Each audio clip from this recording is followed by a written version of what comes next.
प्रिय दोस्तों, पिछले अध्याय में हमने सीखा कि लेज़र क्रिएशन स्क्रीन में इमेज कैसे दिखाए। हम लोग लेज़र के अलावा अन्य टेली स्क्रीन पर भी इमेज शो करा सकते हैं, लेकिन करना क्या होगा, चलिए हम लोग टेली डेवलपर पर चलते हैं। प्रिय दोस्तों, इस कोड में हम अपनी लाइन और फील्ड जोड़ने के लिए LED अदर डिटेल्स पार्ट में हैश प्रतीक का उपयोग किया है। दोस्तों, पूरा कोड वही रहेगा, केवल हमें पार्ट के नाम को बदलना पड़ेगा। हम LED अदर डिटेल्स को एम्प्लॉय पेरेंट इन्फो से बदल देंगे और बस इमेज लेजर क्रिएशन स्क्रीन से हटकर एम्प्लॉय क्रिएशन स्क्रीन पर चिपक जाएगी। देखा दोस्तों, कितना सिंपल है। यह टैली में इमेज कैसे दिखाए का तीसरा पार्ट है। आप सभी लोग बाकी के दोनों पार्ट जरूर देखें। अब यदि आप स्टॉक आइटम में इमेज दिखाना चाहते हैं तो change only employ parent info to STKI part numbers. प्रिय दोस्तों, इस तरह हम टैली की किसी भी अन्य मास्टर क्रिएशन स्क्रीन में इमेज को जोड़ सकते हैं। अगर आप चाहे तो सेल इनवॉइस में भी जोड़ सकते हैं स्टाम्प सिग्नेचर के रूप में। इसके लिए आपको पार्ट डेफिनेशन में एक्सपेंड सिग्नेचर ऐड करना पड़ेगा। दोस्तों, अगर आप लोग चाहे तो वाउचर में भी इमेज शो करा सकते हैं।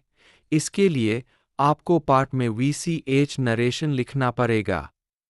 देख रहे हैं हम लोगों ने जो इमेज है अभी तक लेजर क्रिएशन स्क्रीन पर दिख रही थी, अब वो एम्प्लॉय क्रिएशन स्क्रीन पर आ गई है। बस हम लोगों ने LED अदर डिटेल्स की जगह एम्प्लॉय पेरेंट इन्फो रख दिया।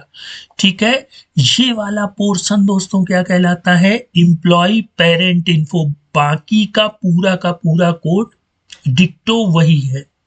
ठीक है, और ये हम लोगों ने जो सिंबल लगाया है इसकी सहायता से हम लोग इसको कमेंट के रूप में रख सकते हैं। मतलब TDL का प्रोग्राम क्या करेगा भैया, इसको रीड नहीं करेगा, वो यहां से रीड करना शुरू करेगा। ठीक है, अगर हम लोग यहाँ पर ये वाला सिंबल पुट कर दें और यहां से इस सिंबल को हटा दें, ठीक है, तो और इसको कंट्रोल S करके वापस से इसको रीलोड करते हैं। ठीक है, F1O F4। अब हम लोग एम्प्लॉय क्रिएशन स्क्रीन पर आएंगे तो ये इनविजिबल हो जाएगा, और अगर लेजर क्रिएशन स्क्रीन पर जाएंगे तो LED अदर डिटेल्स पर इमेज आ जाएगी। अच्छा, इसके साथ साथ अब अगर हम लोग स्टॉक आइटम में दिखाना चाहते हैं तो ये देखिए, हम लोग क्या करेंगे, STKI पार्ट नंबर है ना, इस पर ले लेंगे। अब वापस से जरा इस कोड को रीलोड करते हैं और लेजर क्रिएशन, तो देखिए इमेज यहां से हट करके हमारी स्टॉक आइटम में आ चुकी है। ठीक है, अच्छा, अब दोस्तों कभी कभी क्या होता है कि हम लोग वाउचर्स पर हैं। ठीक है, हम लोगों को नरेशन में इसको पुट करना है ना, या voucher creation screen alter screen पर इमेज लगानी है। तो इसके लिए देखिए, यहां से हमारे पास पार्ट नहीं है, कोई दिक्कत नहीं, हम लोग नेविगेट, जंप टू डिफिनीशन और पार्ट,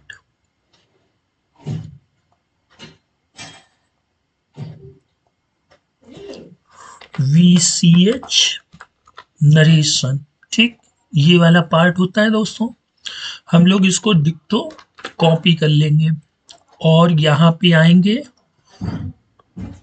और इसको कमेंट कर देंगे। जैसे ही कमेंट करेंगे तो देखिए लाइन और इमेज को डिफिनीशन नहीं मिल रही, तो रेड कलर शो करता, ये कर देंगे। लेकिन हैश सिंबल लगाएंगे दोस्तों। अगर हैश लगाए बिना करते हैं तो ये डुप्लीकेट डिफिनीशन एरर शो करेगा। देखिए, अगर मैं लोड करूं इस कोड को तो ये देखिए डुप्लीकेट डिफिनीशन नेम। क्यों? क्योंकि VCH नरेशन का टैली में एक बार यूज हो चुका है। अगर हमने कोई भी डिफिनीशन एक बार डिफाइन कर दी, अब अगर उसको दोबारा हम लोग डिफाइन नहीं कर सकते हैं और अगर लिखना चाहते हैं तो हैश सिंबल से लिखेंगे। ठीक। अच्छा, अब वापस से इसको रीलोड कर लेते हैं और अपने वाउचर क्रिएशन स्क्रीन पर। तो ये देखिए हमारी जो इमेज है वो वाउचर क्रिएशन स्क्रीन पर आ गई है। ठीक है। अब दोस्तों कभी कभी क्या होता है कि हम लोग चाहते हैं कि ये इमेज हमारी यहाँ सिग्नेचर वाले पोर्शन पर आ जाए। ठीक है। अब ये इमेज का साइज काफी बड़ा है, लेकिन हम लोग देखते हैं नहीं, इसका कुछ जुगाड़ ढूंढेंगे। ठीक है। तो दोस्तों इस पार्ट को हम लोग EXPINV सिग्नेचर बोलते हैं। ठीक है। आप यहाँ जंप टू डिफिनीशन में आइएगा, पार्ट में EXPINV और SI सिग्नेचर। ठीक है। और इस पार्ट को कॉपी कर लेंगे और यहाँ पे जो हमारा नरेशन वाला पार्ट था उसमें ले लेंगे। ठीक है। अब दोस्तों यहाँ पर भी हैश सिंबल लगाएंगे क्योंकि ये ऑलरेडी पहले से डिफाइन है। कंट्रोल एस करते हैं और देखते हैं क्या इमेज शो होगी। देखिए सेल्स VCH नरेशन से तो हट गई है। यहाँ पर देखते हैं, ये देखिए Alt Z। ठीक। इसका जितना पोर्शन था वो EXPINV सिग्नेचर में आकर के चिपक गया है। ठीक है। तो दोस्तों अभी तक के जो तीनों टॉपिक हुए उनका मेन मकसद था कि हम लोग इमेज को टैली के किसी भी स्क्रीन पर कैसे दिखाएं। उसके लिए इस कोड को की जानकारी आप लोगों को होनी चाहिए। ठीक है। पार्ट से शुरुआत करेंगे, किसी भी स्क्रीन पर दिखाना है तो उसके पार्ट से हम लोग क्या करेंगे, शुरुआत करेंगे। फिर लाइन और लाइन यूजर्स फील्ड, ये तो नॉर्मल चीज है, लेकिन पार्ट में एक एट्रीब्यूट होता है इमेज। इमेज नाम का एट्रीब्यूट ले लीजिएगा।